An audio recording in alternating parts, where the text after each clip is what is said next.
Ha, and you thought the day before coming back to school sucked for you. Well, it sucked way worse for me. I spent most of the day realizing that the easiest way to do this is just use my camera on my computer. So what I'm going to do now is I'm going to read you chapter 7, and you're going to respond on Flipgrid by doing a summary, doing a video, probably 3 minutes long or something like that, and summarizing this chapter.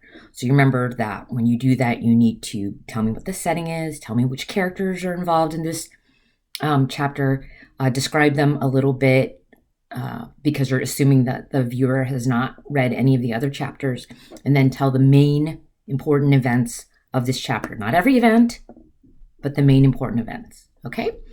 So chapter 7 is called, and hopefully you have already reviewed chapters 1 through 6. Chapter 7 is called My Dinner Goes Up in Smoke. Word of the bathroom incident spread immediately. Wherever I went, campers pointed at me and murmured something about toilet water. Or maybe they were just staring at Annabeth, who was still pretty much dripping wet. She showed me a few more places. The metal shop where kids were forging their own swords. The arts and crafts room where satyrs were sandblasting a giant marble statue of a goat man.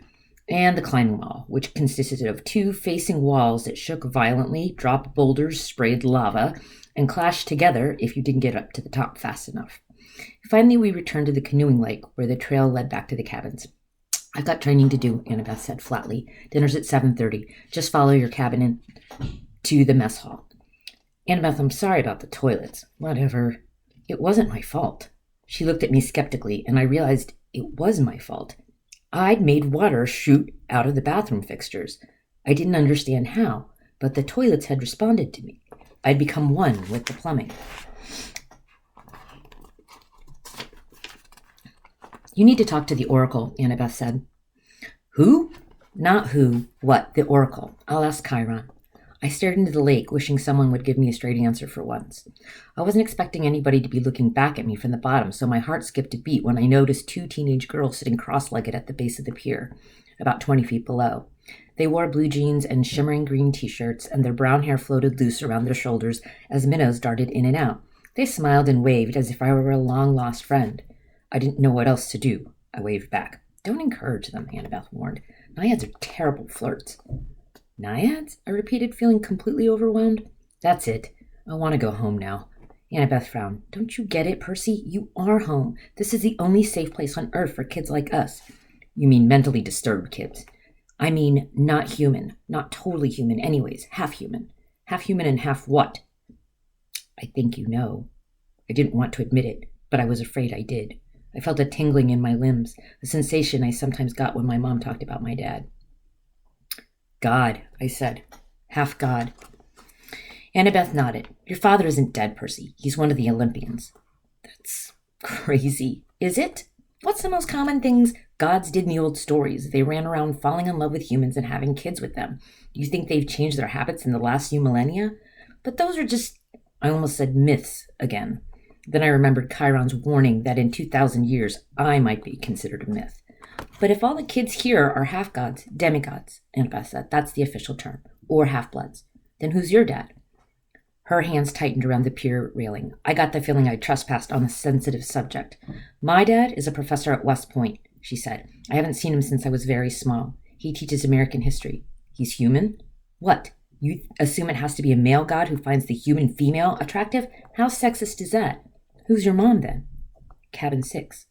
Meaning? Annabeth straightened. Athena, goddess of wisdom and battle. Okay, I thought. Why not? And my dad? Undetermined, Annabeth said. And like I told you before, nobody knows. Except my mother. She knew. Maybe not, Percy. Gods don't always reveal their identities. My dad would have. He loved her. And Annabeth gave me a cautious look. She didn't want to burst my bubble. Maybe you're right. Maybe he'll send a sign. That's the only way to know for sure. Your father has to send a sign claiming it was his son. Sometimes it happens. You mean sometimes it doesn't? Annabeth ran her palm along the rail. The gods are busy. They have a lot of kids, and they don't always... Well, sometimes they don't care about us, Percy. They ignore us. I thought about some of the kids I'd seen in the Herbies cabins. Teenagers who looked sullen and depressed, as if they were waiting for a call that would never come. I'd known kids like that at Yancey, shuffled off to boarding school by rich parents who didn't have the time to deal with them, but the gods should behave better. So I'm stuck here, I said. That's it, for the rest of my life. It depends, Annabeth said. Some campers only stay the summer. If you're a child of Aphrodite or Demeter, you're probably not a real powerful force. The monsters might ignore you, so you can get by with a few months of summer training and live in the mortal world the rest of the year. But for some of us, it's too dangerous to leave. We're year-rounders. In the mortal world, we attract monsters. They sense us. They come to challenge us. Most of the time, they'll ignore us until we're old enough to cause trouble, about 10 or 11 years. But after that, most demigods either make their way here or they get killed off. A few manage to survive in the outside world and become famous. Believe me, if I told you the names, you'd know them. Some don't realize they're demigods, but very few are like that.